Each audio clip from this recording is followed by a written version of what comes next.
20 years ago, I walked across the country. I did a documentary called Walking the Wisdom of the Road. And it's a documentary on walking. And this is tougher than that.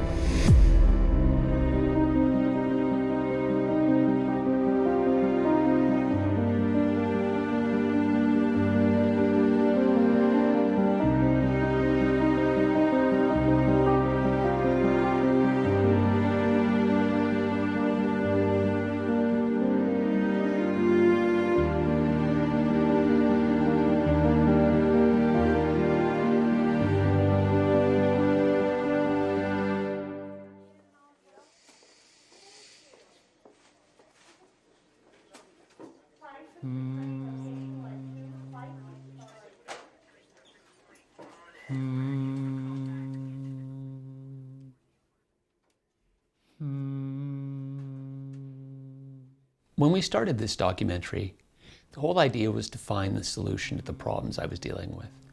And we didn't quite get there in the first documentary. But the reality is, the story's not over yet.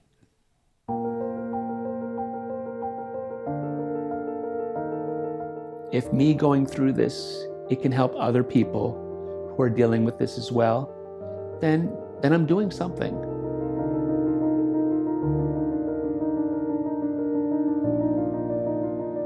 Michael, I'm humbled by your willingness to talk about your suffering genuinely. It's really kind of you. And, John, thank you. Will you come back and update us at some point? I would love to do that, John.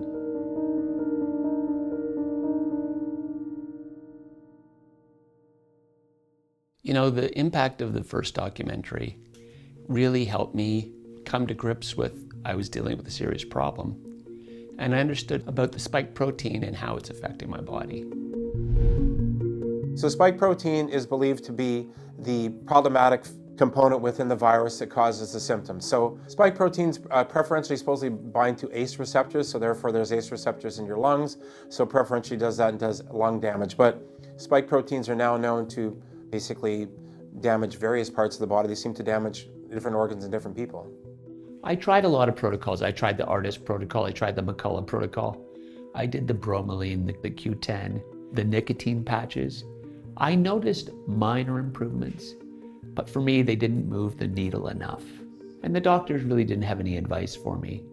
So I started searching for things that helped me. And one of the first things that really started to help me was simple breathing techniques, whether it was parasympathetic breathing or nitric oxide breathing, where I would be humming.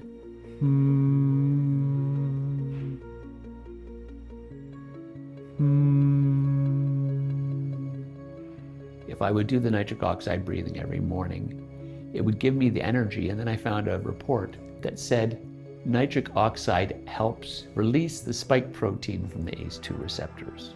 Another big game changer was doing some type of antiparasitic. I know a lot of people do ivermectin or fenbendazole, but for me, the biggest difference was taking methylene blue. And I started just with a few drops every day and slowly worked my way up.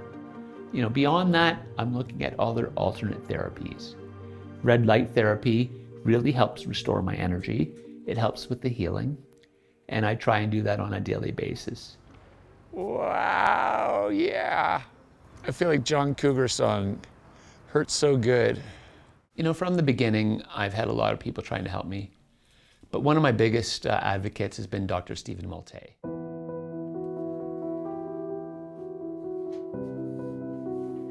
I'm Dr. Stephen Maltais, ND, naturopathic doctor, licensed in the province of Ontario to practice naturopathic medicine.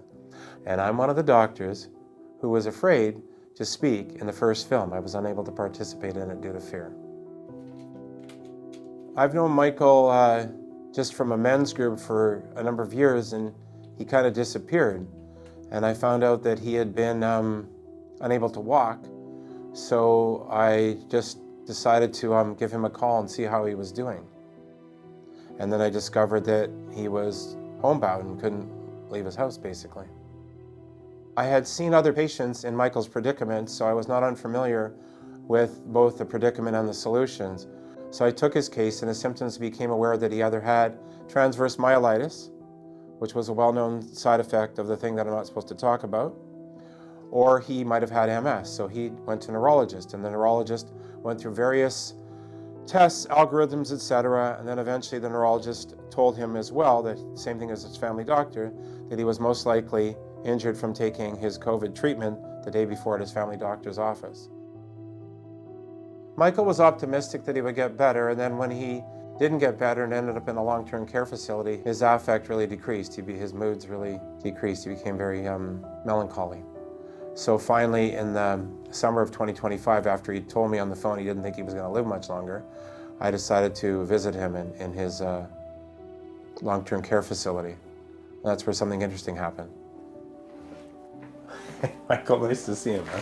Nice to see you, buddy. How are you? You're good. Nice to see you. Nice to be seen. So what happened while I was there is that I asked him if he'd ever heard of a product called augmented NAC, because I've been hearing about people taking it for long COVID or COVID injuries and getting better. And he said, yeah, I told you about that a year ago. So we both laughed. And I said, well, why don't we look into it right now? So we looked into it and we found a Canadian distributor. He actually called me, believe it or not. And I've been getting a lot of these phone calls where people are calling and looking for the product, looking for help. So he's very easy to talk to. We struck up a conversation, and about 40 minutes in, he told me he was in a documentary. Technically 2 documentaries. And the first one was about him walking across Canada, and the second one was about the fact that he can't walk at all. He told me about the documentary, and I said I have to watch it because, of course, a Canadian documentary tells our story. So Thursday night I started to watch it. I had to pause at about minute 18 because I was crying my eyes out, and I said, okay, I'll pick this up tomorrow. I finished it Friday and reached out to Michael right away and said, Michael, because the documentary kind of feels like it's left with, there's no hope, there's no, like, I'm just left here to die and that's it. And I said, no, there is hope. We do have something that takes the spike protein out now. So we have to denature the spike protein before our livers can clear it and we pee it out. I first learned about augmented NAC online on YouTube. I was watching a video with Dr. Tina Pierce, and she was talking about augmented NAC. I'm Dr. Tina Pierce. I'm a naturopathic holistic practitioner with 41 years experience. I too was injured by the COVID injection and suffered with symptoms for over 2 years before I found augmented NAC. And it was only taking the augmented NAC that enabled me to get better.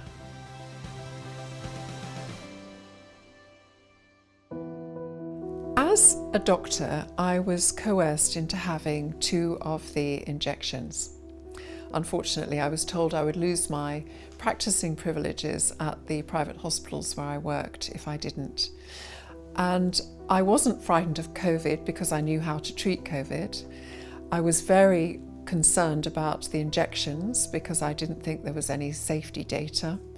But I was more concerned at being able to see my patients and help them, especially because I was one of the few doctors who had a long COVID clinic, opening the first one in the UK in November 2020. So I reluctantly had 2 injections. And the first one, I honestly believe, was probably normal saline because I had no reaction to it whatsoever. And the second one, which was 3 weeks later, within an hour I had a tremor in my right hand. I had eczema start to develop on the back of my head. I had rosacea come onto my face. I had narcolepsy, which meant that I fell asleep a few times driving the car, which was very worrying. I also had peripheral epilepsy in my left leg.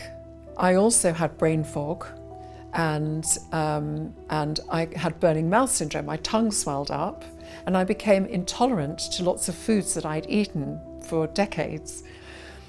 And I was like that for 2 years. It didn't stop me working and functioning properly, but it was very disconcerting. And I was looking constantly for some way of clearing the spike protein from my body. And it was in the April of 2023 that I came across the Zero Spike project, and I managed to get hold of some augmented NAC. And not only was I looking for it for myself, but also for my patients, because I had all these sick people who I was trying to help get better, but I couldn't get them over the edge because of, to the finishing line because of the spike protein in their bodies. We think that virtually everyone will have spikopathy now. Spikopathy is the presence of this pathological toxic spike protein in the body because we've either all had COVID or been exposed to the injections or to somebody who has shed the spike protein after they've had an injection. And we know that can happen for many months after the injection. The spike protein from the infections changed with time and also was generally milder, although not always. The spike protein from the injections is much more resilient to being broken down by the body and cannot actually be broken down by the body. And it is much more severe and much more toxic, therefore. The pieces of messenger RNA that were injected were billions in their numbers, and this would then enter previously healthy cells, take over the ribosomes, which is the protein-making mechanism of the cell, and instead of the cell making the healthy proteins that it needed for proper cell function, it would start to make this very toxic spike protein, so that people would end up with trillions of spike protein in their tissues and in their systems. We know that the spike protein has a great affinity to the ACE2 receptors, and the ACE2 receptors are literally everywhere in the body, in all our organs, in the brain included, and in our circulatory system. Once the spike protein has entered the ACE2 receptor, it can pass through into the cell and will cause a large immune response of the body to your own cells. We know that the spike protein will cause clotting. It also causes inflammation, and if it enters the cells of the heart, it can cause myocarditis. It interferes with the electrical functioning of the heart, and so the heart can just stop beating. It also causes immunosuppression, making the lymphocytes useless virtually, so that people are immunosuppressed. We also know that the spike protein, unfortunately, downregulates 3 cancer protective genes, the p53 gene, the BRCA1 and the PRB gene. And these are our guardian genes that prevent us from getting cancer. And unfortunately, the spike protein has switched those protective genes off. And that's why we're seeing many cancers, including turbo cancers. We don't know how long the messenger RNA will stay in our cells producing this stuff, and we think in some cases it changes the DNA. There is that, until we know how to mend that, we need to clear it out as it's made. The Zero Spike project developed in 2020 when they realised the toxicity of the COVID infection and the injections, and they were determined to find an antidote, if you like, and a way of clearing out the spike protein from the body. They took 200 different supplements and mixed them with the spike protein, which you can buy on the internet for research purposes. And they looked at it under the electron microscope with the different supplements to see if there was one that could break down this molecule. One of 200 supplements they tested against the spike, N-acetylcysteine, worked, but it didn't work that well. So they found, okay, we're on to something here, but it's not enough. They were working with a quantum physicist, and he said, well, if we give those molecules in the NAC coherence, we can make all of them more powerful, and then we'll see what happens. So that's what they did. They built a machine, augmented the NAC, mixed it with a spike protein, and then they found that it denatured 99.8% of the spike protein, which was an amazing result. If you think about anything in nature, anything that's more, or that conserves energy is more efficient and more powerful. So it's the same kind of concept. It's like taking a bonfire and turning it into a laser. You have all this random chaotic light and heat energy going everywhere, and then they focused it into a laser. And how much more powerful is that? My layman's understanding of NAC, of how it may benefit someone such as Michael, is it works like a Pac-Man. It eats things that shouldn't be there. So the spike protein is considered an abnormal protein in the blood. So the theory would be if you have long COVID or you've been injured during COVID, such as Michael, you would have constant production of spike protein. So the N-acetylcysteine would come in and eats things that shouldn't be there. So part of its function in the lungs is it decreases either the production of mucus or eats the things that will elicit the mucus. My understanding also of some of the molecules, the cysteine will go elsewhere in the body to help brain function, neurological function, because it's an amino acid. There are very many benefits to augmented NAC apart from just detoxifying from the spike protein. So it affects the cardiovascular system, lowering the blood pressure. It is an anti-inflammatory, it's an antioxidant. It passes through the blood-brain barrier, which is very important when it comes to clearing the spike protein from the brain. It is helpful for the kidneys. It's good for the liver. It reduces homocysteine. It has so many beneficial effects in the body, apart from also getting rid of the spike protein. So it's a great supplement to take.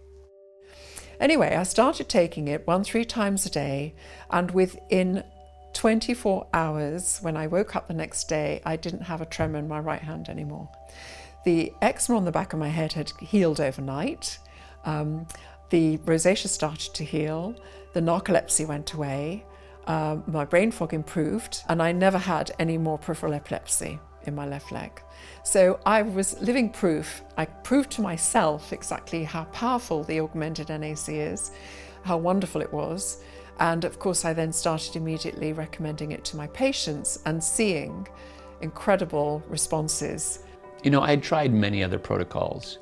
I'd done everything that you read on all the sites and taken hundreds of different supplements, and none of them really did much.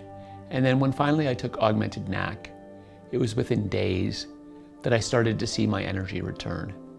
And you know, I can't deny the fact that it has been a game changer for me.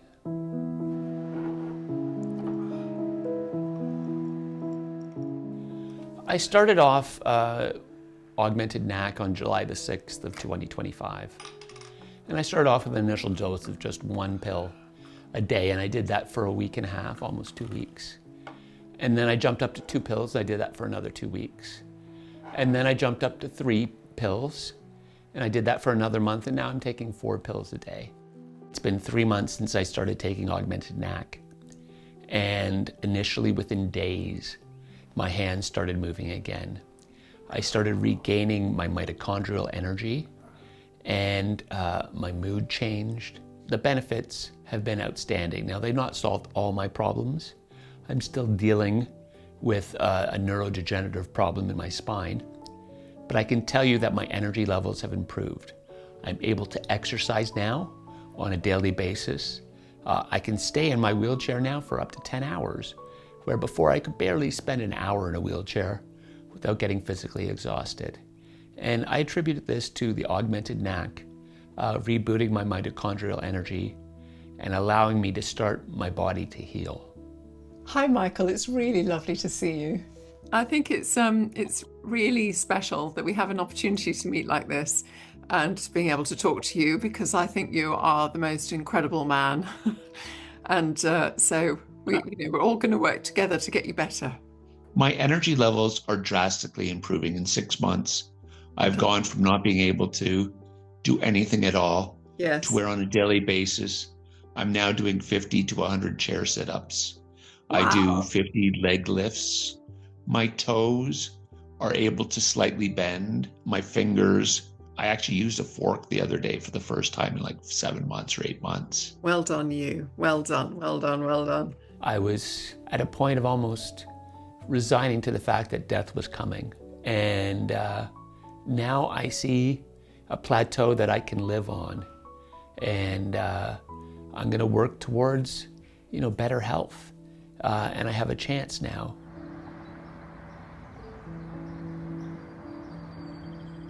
To be able to get out and drive my scooter outside of the villa, to be able to go to doctor's appointments in person, to be able to go to the grocery store and buy something at the grocery store. I thought I'd be living the rest of my life in bed. And now I see a future for myself. So, Michael, when was the last time you were in a grocery store? 3 years ago, Anything different? Did you notice anything different in there? prices, Prices what, up? incredibly, wow. It was ridiculous. How's it feel? It feels amazing to get out. You know, it's almost like I have a normal life.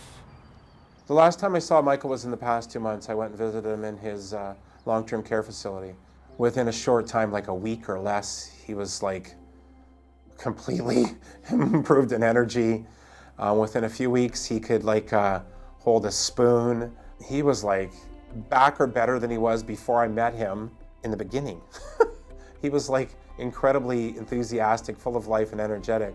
He sent me this picture the other day, and he's like all excited, and I was driving, so I'm like, he's like, have you seen it? Have you seen it? I'm like, okay, I'm opening it now. And it's him, and he's like this, peeking through the fingers. And I said, Michael, what am I looking at? He goes, Tiffany, I haven't been able to straighten my fingers in 5 months. He was celebrating.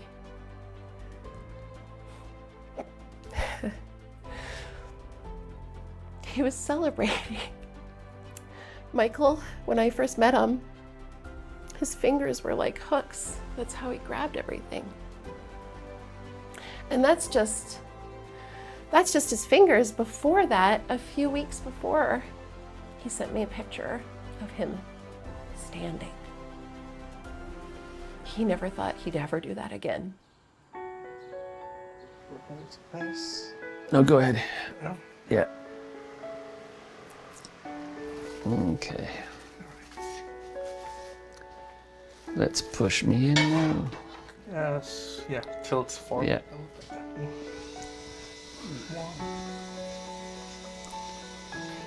Okay, now the first thing I have to do.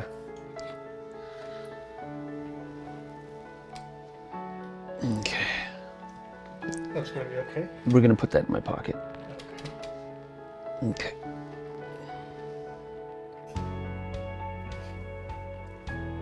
Yeah, help me.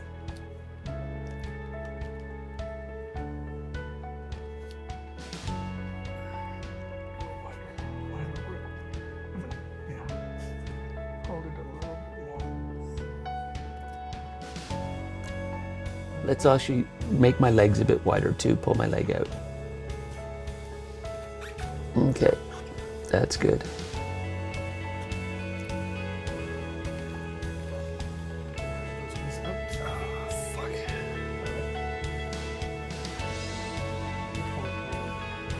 Okay. 1, 2, 3, go. Come on.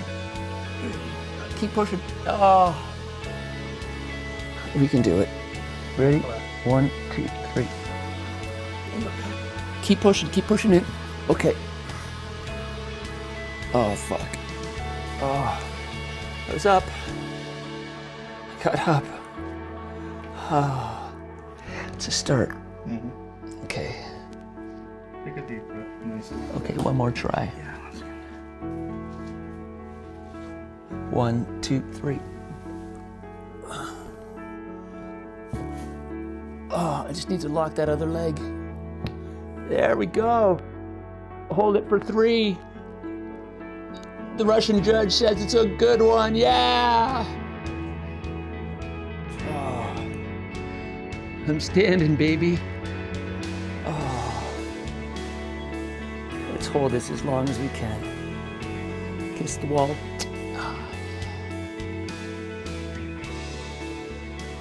This has been the most trying thing anyone could really experience. I was at a point of utter desperation, living in a dystopian existence within my own mind.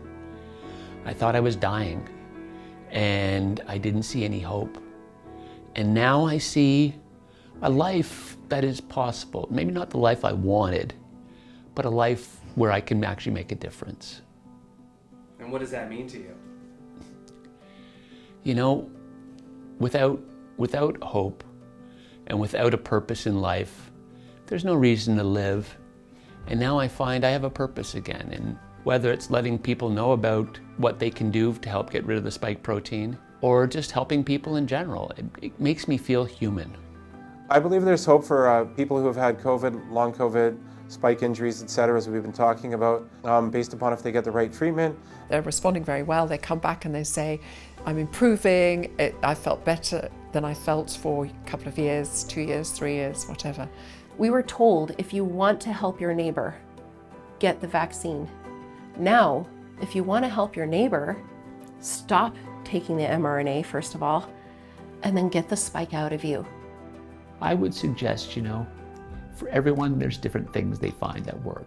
Keep searching those things out. Keep trying to find the things that work for you. And when they do, keep using them.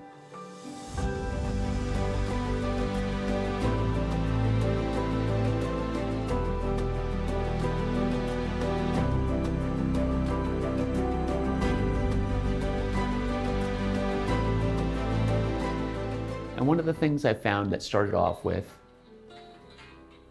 is that 11:11, I say my affirmations. Oh.